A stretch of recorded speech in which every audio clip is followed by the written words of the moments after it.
말씀의 제목을 완악한 세상에서 살아남기라고 했는데 살아남기라기보다는 당당하기가 훨씬 더 좋을 것 같습니다. 우리는 애굽에 내려진 이 재앙들을 통해서 이스라엘 자손이 애굽을 어떻게 떠났으며 또 어떻게 살아남았는지를 지금 보고 있어요. 오늘 하나님은 모세에게 단순하지만 단호하게 마지막 재앙, 즉 장자의 재앙을 예고하셨습니다.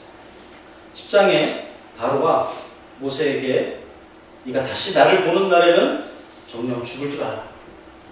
이렇게 살해 위협까지 하면서 위협하지만 하나님은 모세에게 이제 심판이 끝날 것이라고 알려주세요. 또한 바로가 백성을 보내줄 뿐만 아니라 너희를 쫓아낼 것이라고까지 말씀하시죠. 게다가 모세에게 백성으로 하여금 애굽 사람들에게 은금 폐물을 요구하도록 지시하세요. 보내주는 것도 참 다행스럽고 어찌 보면 참 너무 감사할 일일 수도 있는데 그들에게 은금 폐물까지 그러니까 각종 보석과 귀한 것들을 다 요구하라는 거예요. 그런데 이런 요구가 정당하고 떳떳한 이유가 있어요. 그것은 오늘 성경 본문에 나와 있어요. 이스라엘 백성들이 애굽 사람들에게 은혜를 받게 하셨고 모세는 바로의 신하와 백성의 눈에 아주 위대하게 보였기 때문이라고 했어요. 앞에 보면 성경에 어떤 말씀까지 나와 있냐면 바로에게 모세가 마치 신처럼 여겨지게 하겠다라고 하나님이 약속하셨었거든요. 그 말씀대로 바로의 신하들과 그 애굽의 백성들이 모세를 아예 이제는 너무 위대하게 보는 거예요. 비록 자기들에게 재앙을 내리고 그가 손을 펴서 하늘을 향해서 하나님께 기도하고 하나님께 요청하면 재앙이 오기도 하고 재앙이 물러가기도 하고 이런 일들을 궁전에 있는 바로만 본 게 아니라는 거예요. 애굽에 있는 모든 애굽 사람들도 다 안다는 거예요. 다 봤다는 거예요. 도망자요, 늙은이요, 아무 힘도 없고 아무 또 능력도 없는 사람이었던 모세. 그런데 그가 이렇게 하나님의 사람으로 쓰인 것, 그것은 모든 상황을 역전시키시고 은총을 베푸시는 하나님 때문에 드디어 하나님의 10번째 재앙 예고를 들은 모세가 이제 바로에게 가서 그가 의로운 분노를 내면서 바로에게 다가올 심판에 대해서 아주 섬뜩하게 전하고 있어요. 어떻게 되냐? 밤중에 전례 없는 방식으로 죽음이 애굽 땅을 찾아올 것이고 애굽 땅에 있는 모든 처음 난 것은 다 죽을 거라는 거예요.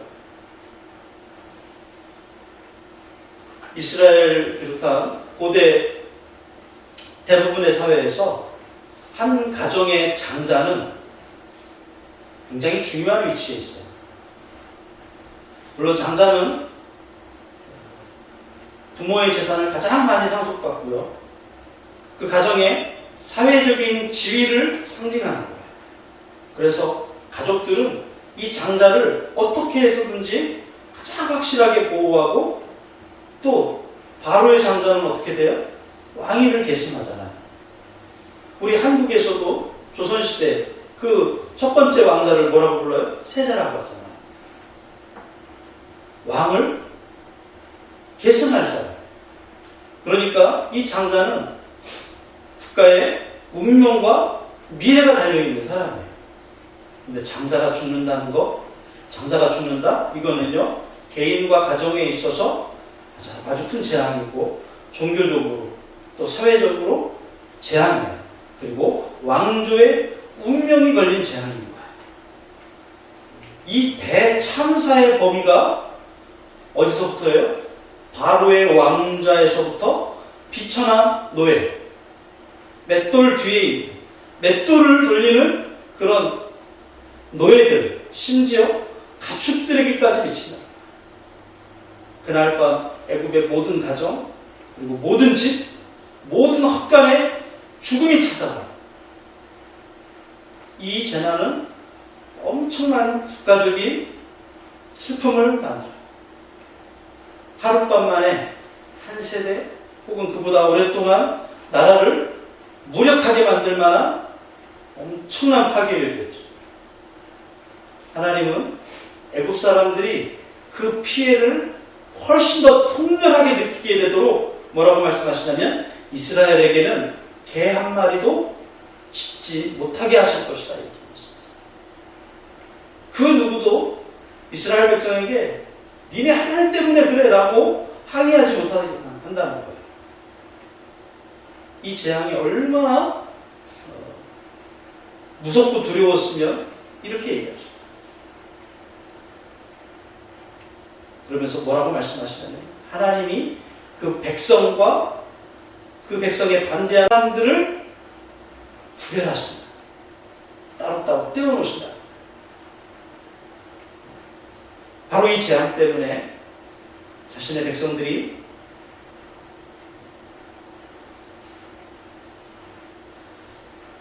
애굽 사람들에게는 위대하게 보입니다. 바로가 뭐라고 얘기하냐면 애굽 백성들이 자기 백성들이 모세를 찾아가서 너와 너를 따르는 온 백성은 제발 여기서 나가달라 라고 요구할 거라는 말까지 듣게 돼요. 이제 나가라가 아니라 제발 좀 나가주세요. 그렇게 하나님이 만들어주시겠다는 거예요. 오늘 제목이 완악한 세상에서 살아남게 해요. 어떻게 감당할 수 있죠? 왜 완악합니까? 바로의 그 완고함 때문에 그래요. 말씀을 거절하고 거역하고 그리고 더 무자비하게 대항해 오는 그들을 향해서 그럼에도 불구하고 당당하고 떳떳하게 살아갈 수 있는 방법이 뭘까요? 왜 그렇게 할 수 있을까요? 그것은 하나님은 우리에게 구원을 베푸시고 또한 수고에 보상하여 주시고 계시기 때문에 그래요. 하나님께서는 모세에게 이스라엘 백성으로 하여금 출애굽을 준비하면서 애굽 사람들에게 은금 패물을 요구하라고 하시죠. 출애굽기 11장 2절 3절에 보니까 이렇게 나와요. 오늘 우리가 읽었던 본문이에요. 백성에게 말하여 사람들에게 각기 이웃들에게 은금 패물을 구하게 하라 하시더니 여호와께서 그 백성으로 애굽 사람의 은혜를 받게 하셨고 또 그 사람 모세는 애굽 땅에 있는 바로의 신하와 백성의 눈에 아주 위대하게 보였더라. 그런데 3장 21절 22절 여러분 지금 보고 계시는 이 본문에 보면 하나님이 이미 예언하셨어요. 내가 애굽 사람으로 이 백성에게 은혜를 입히게 할지라 너희가 나갈 때 빈손으로 가지 아니하리니 여인들은 모두 그 이웃 사람과 자기 집에 거류하는 여인에게 은폐물과 금폐물과 의복을 구하여 너희의 자녀를 꾸미라. 너희는 애굽 사람들의 물품을 취하리라. 오늘 본문 2, 3절의 말씀과 출애굽기 3장에 이 모세를 처음 부르실 때 하셨던 말씀이 이제 응답되는 거예요. 그렇게 될 거라는 거예요. 이스라엘 백성이 애굽을 떠날 때 빈손으로 떠나지 않고 애굽 사람의 물품을 취하여 가리라고 하신 말씀을 성취하기 위해서는 하나님이 이 말씀 주십니다. 그래서 하나님께서 이스라엘 백성이 애굽 사람의 은혜를 받게 하셨다라고 말씀하십니다. 즉 애굽 사람들은 이스라엘 사람들이 요구할 때 거절하지 않고 순순히 그걸 내준다는 거예요. 그렇다면 하나님께서는 왜 굳이 그들의 물품을 취하게 하셨을까요? 하나님이 돈이 부족하신 분이에요? 하나님이 아니 이거 못 만들어냈어요? 금, 보석 이게 부족하신 분이 아니잖아요. 얼마든지 하나님 주실 수 있고 만들어내실 수도 있잖아요. 근데 왜 그들의 애굽 사람들의 물품을 취하게 하실까요? 그것은 하나님께서 바로에게 승리하신 대가로 얻는 전리품의 성격이 있어요. 왜 고대 전쟁에서는 나라와 나라가 전쟁을 하면 그들의 모든 것들을 다 빼앗아 오잖아요. 이게 전리품이라고 해요. 하나님의 나라와 애굽의 나라, 하나님과 애굽의 신, 하나님과 바로가 지금 전쟁에서 하나님이 승리하신 거예요. 그 전리품을 얻은 거예요. 애굽 백성의 재물을 취함으로써 전쟁에 승리한 하나님의 백성이 바로 우리다라고 하는 뜻이에요. 마찬가지로 이스라엘 백성이 하나님 안에서 누렸던 그 승리의 기쁨은 오늘 우리가 그리스도 예수 안에서 누리는 구원의 기쁨에 대한 예표가 되는 거예요. 모세가 예수 그리스도의 그림자, 예표인 것처럼 마찬가지로 오늘 우리도 그 이스라엘 백성이 은근 패물을 얻는 것처럼 우리가 예수 안에서 구원의 놀라운 은혜를 얻게 된다고 하는 그림자, 예표라는 거예요. 사인이에요. 우리는 나의 구원을 위해서 내가 스스로 사단과 싸운 적은 없어요. 하지만 우리의 대장 되신 그리스도께서 사단과 싸워 승리하심으로 말미암아 그 안에 있는 우리는 구원이라고 하는 전리품을 그냥 얻게 되는 거예요. 내가 노력해서 얻은 게 아니에요. 이스라엘 백성이 애굽 사람들의 물품을 취하기만 하면 되었듯이 우리도 그리스도 안에서 얻게 된 그 구원을 이제는 소유하고 누리기만 하면 되는 거예요. 그래서 그런 의미에서 사도 바울은 우리의 구원을 뭐라고 표현했냐면 하나님이 주신 선물이다 이렇게 말씀하세요. 에베소 2장 8절 말씀 한번 볼까요? 같이 읽어봅시다. 너희는 그 은혜에 의하여 믿음으로 말미암아 구원을 받았으니 이것은 하나님의 선물이라. 아멘. 그렇습니다. 하나님의 선물이죠. 우리가 노력해서 얻은 게 아니에요. 우리가 수고해서 얻은 게 아니에요. 우리가 가지고 있는 것은 딱 하나밖에 없었어요. 믿음. 믿음으로 얻은 것이죠. 그래서 선물이라고 하는 거예요. 이스라엘 백성을 향해서 애굽 사람들로부터 물품을 취하라고 하셨듯이 오늘 우리에게 거저주신 이 구원의 기쁨을 우리가 누리라라고 말씀하셔요. 우리는 하나님의 명령을 따라서 예수 안에서 그리스도 안에서 이 구원의 기쁨을 누리게 되기를 예수님의 이름으로 축복합니다. 이사야 55장 1절에 보니까 이렇게 말씀하시죠. 오호라 너희 모든 목마른 자들아 물로 나아오라.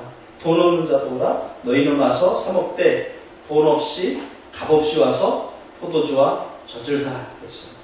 사도행전 15장 11절에 뭐라고 했죠? 같이 읽어봅시다. 그러나 우리는 그들이 우리와 동일하게 주 예수의 은혜로 구원받는 줄을 믿노라. 그래요. 초대교회에는 이 문제가 굉장히 중요한 문제였어요. 믿음으로 구원을 받느냐, 율법으로 구원을 받느냐. 우리도 유대인처럼 할례를 받아야 되느냐, 아니면 할례 없이 우리 그냥 예수만 믿으면 되느냐. 야, 우리는 그동안 얼마나 이 율법 지키기 위해서 노력했는데 너희들은 그냥 그저 예수만 믿으면 된다고 하냐? 안 돼. 너희들도 우리처럼 할례 받아야 되고 율법 지켜야 되고 절기도 지켜야 되고 날짜도 지켜야 되고 다 지켜야 돼. 이렇게 말하는 사람들이 교회 안에 들어와서 이 안에 마찰이 굉장히 심각했어요. 여러분 오늘 우리가 예수 믿고 구원받는다는 것이 우리는 쉽게 우리 안에 와닿지 않은 경우들이 참 많아요. 그런데 오늘 본문에서 하나님 그렇게 말씀하세요. 모세에게 너 애굽 사람들에게 나갈 때 은근 패물을 달라고 요구해라. 그들이 그냥 줄 거다. 넘치게 줄 거다. 너의 자녀들에게 그걸 다 장식품으로 채워주고 그것을 누려라. 오늘 우리에게 주시는 구원에 대해서 예수님, 우리 하나님 말씀하세요. 그 구원은 이미 예수가 십자가에서 피값으로 다 치렀다. 이건 너희 것이다. 구원은 너희 것이다. 이것을 누려라. 이게 오늘 우리에게 주신 말씀이죠. 또 하나님은 이스라엘 백성들이 이 은근 패물을 취함으로 그동안 노예 생활 동안에서 착취당한 것에 대해서 보상받게 하세요. 이스라엘 백성들이 그저 괴로워서 하나님 앞에 부르짖었지만 하나님은 그 수고와 괴로움을 다 기억하시고 애굽 사람들의 마음을 움직여서 이렇게 보상해 주도록 하십니다. 이처럼 하나님은 자기 백성의 수고를 갚아주시는 분이에요. 여러분 우리가 믿음 생활하면서 물론 아직 우리나라는 기독교에 대해서 적대적인 나라는 아니에요. 물론 지금 그렇게 가고 있지만 여러분 우리는 아직까지 그렇지 않아요. 예수 믿는다고 어려운 일 당하는 건 아직까지는 없어요. 그런데 우리가 믿음 생활하면서 우리 안에 있는 여러 가지 수고가 있고 어려움이 있고 우리가 예수 안 믿었으면 아무런 당하지도 않았될 우리 안에 피곤함, 우리 안에 재정적인 그런 어려움, 있어요. 하나님이 갚아주시겠다고 말씀하셨어요. 그래서 우리가 오늘 이 말씀을 통해서 우리가 나온 속에 한 가지 주시는 마음은 뭐냐면, 낙심하지 말자. 낙심하지 말자. 왜냐하면 하나님 내 고난을 기억하시고 반드시 갚아주시고 모든 수고와 고통을 하나님께서 잊게 해주실 것입니다. 하나님께서는 이 마지막 때에 성도들의 눈에서 눈물을 씻기고 영광으로 덮어주셔서 세상에서 믿음으로 말미암아 흘린 눈물과 수고를 갚아주시는 분이에요. 요한계시록 21장 4절의 말씀에 그렇게 되어 있죠. 모든 눈물을 그 눈에서 닦아주리니 다시는 사망이 없고 애통하는 것이나 곡하는 것이나 아픈 것이 다시는 있지 아니하리니 처음 것들이 지나갔습니다. 비록 어려움과 기가 막힌 시련이 있지만 하나님이 기억하고 계심을 믿으면서 우리가 끝까지 잘 감당하시기를 축원합니다. 마태복음 5장 11절 12절 볼까요? 같이 읽습니다. 나로 말미암아 너희를 욕하고 박해하고 거짓으로 너희를 요술러 모든 악한 말을 할 때에는 너희에게 복이 있나니 기뻐하고 즐거워하라. 하늘에서 너희의 상이 큼이라. 전에 있던 선생들도 이같이 박해하였느니라. 네. 우리 반항하는 게 아니에요. 점점 세상이 왜 이렇게 악해져 가느냐고요? 당연한 거예요. 데살로니가 1장 6절 7절 보니까 너희로 환난을 받게 하는 자들에게는 환난을 갚으시고 환난을 받는 너희에게는 우리와 함께 안식으로 갚으시는 것이 하나님의 공의이시니 주 예수께서 자기의 능력으로 천사들과 함께 하늘로부터 불꽃 가운데 나타나실 때였어요. 아니, 안 켜도 돼요. 여러분, 하나님의 공의는요, 그래요. 환난을 다 기억하세요. 하나님이 환난 가운데 있을 때 다 기억해 주세요. 내 몸이 병들었을 때 다 기억해 주세요. 내 마음에 고민이 있을 때 다 기억해 주세요. 우리가 예수 안에서 있는 모든 나의 삶의 하나하나 과정들은 다 예수님과 함께 하는 거예요. 그래서 하나님 기억해 주십니다. 두 번째로, 그래서 우리 마지막 때에 더 빛이 나게 될 거예요. 완악한 세상에서 왜 당당할 수 있냐면 우리가 빛이 날 것이기 때문입니다. 모세는 바로에게 하나님께서 밤중에 애굽에 처음 난 것들을 죽이심으로 그 땅에 전무후무한 큰 부르짖음이 있을 것이다. 그렇게 얘기했죠. 하지만 또 한 가지. 이스라엘 백성들은 개도 그 혀를 움직이지 않을 것이다.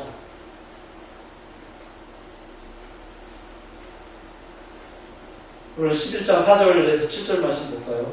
모세가 바로에게 이르되 여호와께서 이와 같이 말씀하시길 밤중에 내가 애굽 가운데에 들어가리니. 같이 읽읍시다. 애굽 땅에 있는 모든 것은 처음 난 것은 왕위에 앉아있는 바로의 장자로부터 맷돌 뒤에 있는 몸종의 장자와 모든 가축의 처음 난 것까지 죽으리니 애굽 온 땅에 전무후무한 큰 부르짖음이 있으리라. 그러나 이스라엘 자손에게는 사람에게나 짐승에게나 개 한 마리도 그 혀를 움직이지 아니하리니 여호와께서 애굽 사람과 이스라엘 사이를 구별하는 줄을 너희가 알리라 하셨나니. 이 선포대로 6월절 밤에 하나님께서 애굽 가운데 오셔서 모든 처음 난 것들을 죽이셨고, 그리고 애굽에는 큰 슬픔과 통곡함이 있었어요. 하지만 이스라엘 사람들은 안전하게 하나님이 보호하셨어요. 뿐만 아니라 이 장자 재앙을 통해서 해방을 맞이하게 돼요. 이것을 영어로 엑소더스라고 하고 성경에서는 출애굽이라고 해요.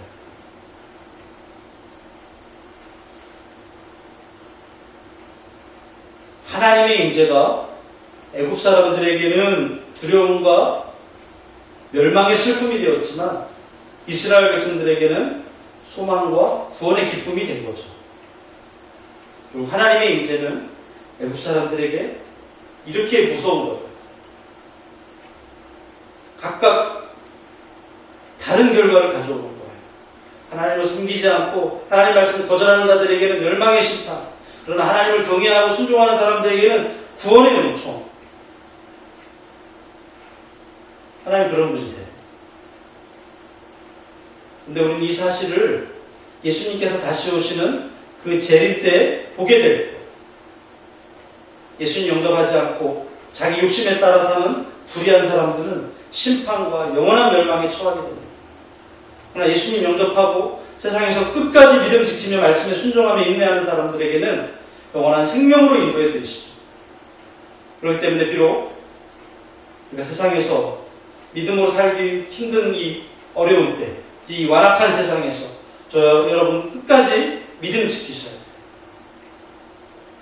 지금 아차 잘못하면 우리 믿음 잃어버려요.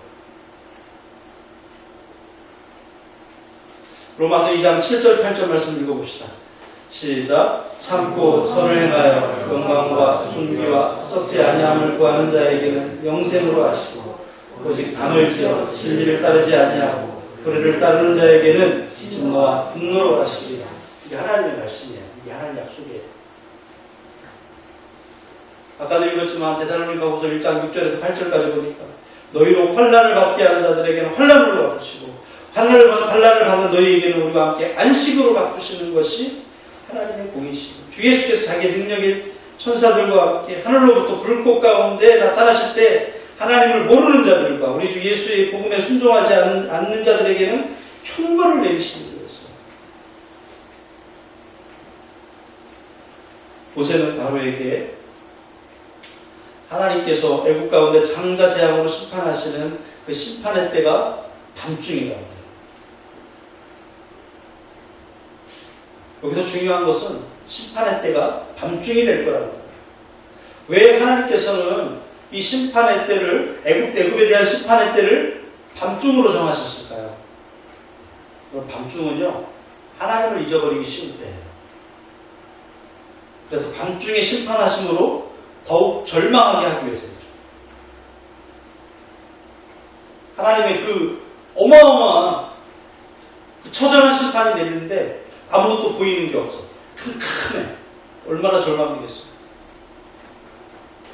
이 세상에 대한 하나님의 심판도 밤중에 임할 거예요. 바울은 주의 날이 밤에 도적같이 임할 것이다 이렇게 말씀하시죠. 밤은 꼭 이 물리적인 밤을 의미하는 건 아니에요. 영적으로 심히 타락하고 하나님을 잊고 사는 때가 영적인 밤이에요. 이 세상에 대한 하나님의 심판은 죄악에 깊이 빠져서 하나님의 말씀에도 불구하고 회개하지 않고 여전히 죄악 가운데 있을 때 그때 갑자기 만나는 거예요. 아, 그때 회개할 걸, 그때 예수 믿을 걸, 그때 말씀 앞에 순종할 걸 늦었다는 거예요. 성경에 노아의 홍수 심판이나 또 소돔과 고모라에 대한 심판에 대해서도 확실하게 알 수 있어요. 갑자기 하나님이 정하실 때 갑자기 일어나는 거예요. 우리는 이 세상의 영적인 밤이 깊어질수록 온갖 죄악이 난무할수록 마지막이 가까운 줄 알고 우리 영적으로 더욱 깨어서 근신하고 하나님을 경외하면서 살아가야 돼요. 왜냐하면 깨어있는 자는요, 심판이 이르러도 멸망이 침범하지 못하고 영광이 시하기 때문에 그래요.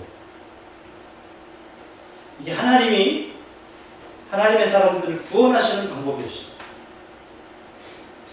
예수님이 부활하신 것도 이른 새벽 이른 아침이었어요. 그 영광이 우리를 다 덮어주실 거예요. 우리 빛나게 될 거예요. 하나님께서 모세를 바로에게 보내실 때 하나님은 모세에게 바로가 처음에 너희 말을 듣지 않을 것이다. 하지만 그것 때문에 내가 애굽 땅에 기적을 더할 것이다. 하나님 말씀하시죠. 그런데 이 말씀에는 바로의 완악함이 하나님의 뜻에 방해되는 게 아니라 오히려 하나님의 놀라우심을 드러내는 방편이 된다는 거예요.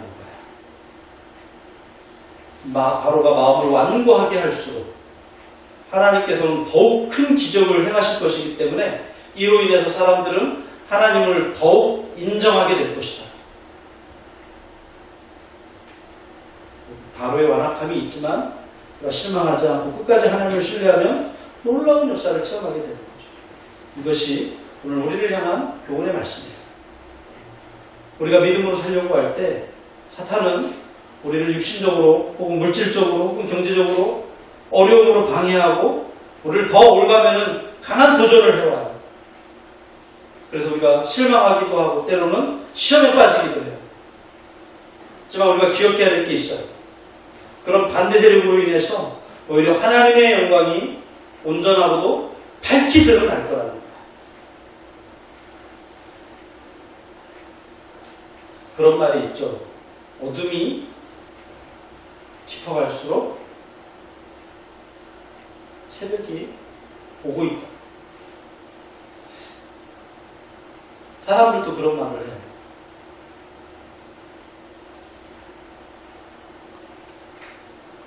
초대 교회 시대 때 네로가 로마 시내 안에서 얼마나 심한 박해를 해오잖아요. 잔인했어요. 또 AD 90년대에는 도미티안 황제가 로마 제국 전체에 엄청난 박해를 해가요. 기독교인들이 더 이상 살 수 없겠다 싶을 정도였어요. 요한계시록에 보면 사도 요한이 그 상황을 이렇게 묘사했어요. 하나님의 제단에, 그 제단에 성도들의 피가 고여있대요.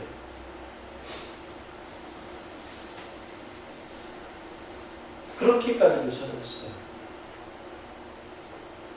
네. 그렇게 되면 될수록 하나님의 영광의 아침이 우리에게 오고 있다. 우리가 하나님과 친밀해지려고 하면 할수록, 믿음으로 살아가려고 하면 할수록 사탄의 방해는 더 치열해지겠지만 우리도 지지 않고 하나님 신뢰하며 나아갑시다. 왜냐하면 그렇게 할 때 모세가 체험했던 놀라운 그 승리와 영광을 오늘 저와 여러분들도 경험하기 때문에 그래요. 그리고 한 주간 살면서 여러분 보세요. 말씀 안에서 내가 더 말씀대로 살아야 되겠다. 내가 더 하나님 말씀대로 더 순종해야 되겠다. 그럴 때 우리 안에 도전이 올 수 있어요. 그럴 때 하지 말아야지. 이게 아니에요. 또 하나님 신뢰하고 그 안에서 인내하고 견딜수록 하나님께서 우리에게 그것을 기억하시고 보상하시고 갚아주실 거예요. 사무엘상 2장에서 이렇게 노래하고 있죠. 한나가 노래하는 장면이에요. 한번 같이 읽어봅시다. 여호와를 대적하는 자는 산산이 깨어질 것이다. 하늘에서 우레로 그들을 치시리로다. 여호와께서 땅끝까지 심판을 내리시고 자기 왕에게 힘을 주시며 자기 기름 부음을 받은 자의 뿔을 보시리로다. 빌립보서 1장에 이렇게 말씀하시죠. 무슨 일에든지 대적하는 자 때문에 두려워하지 아니하는 이 일을 듣고자 합니다. 이것이 그들에게는 멸망의 증거요 너희에게는 구원의 증거니 이는 하나님께로부터 난 것이다. 하나님께서 일하십니다. 우리 삶 가운데 하나님 일하시고 하나님께서 당당하게 살도록 하나님 옆에서 우리에게 힘주시고 계세요. 실망하지 않고 낙심하지 않고 승리하게 되길 예수님의 이름으로 축원합니다. 기도하겠습니다. 하나님 감사합니다. 이 완악한 세상에서 우리가 당당하고 떳떳하게 살기 위해서 더 주님과 친밀해지고 더 주님을 우리가 믿음으로 신뢰하며 살아가기 원합니다. 하나님 우리가 그렇게 한 주간 또 말씀 안에 우리가 구할 때 하나님 역사하시고 은혜 베풀어 주셔서 하나님 낙심하지 않게 하시고 예수 그리스도의 십자가 예수 그리스도의 보혈 힘입어서 믿음으로 승리하는 우리 모두 되게 하시고 특별히 우리 가정과 우리 일터와 우리 사랑하는 자녀들 가운데 함께하여 주시옵소서. 예수님의 이름으로 기도합니다. 아멘.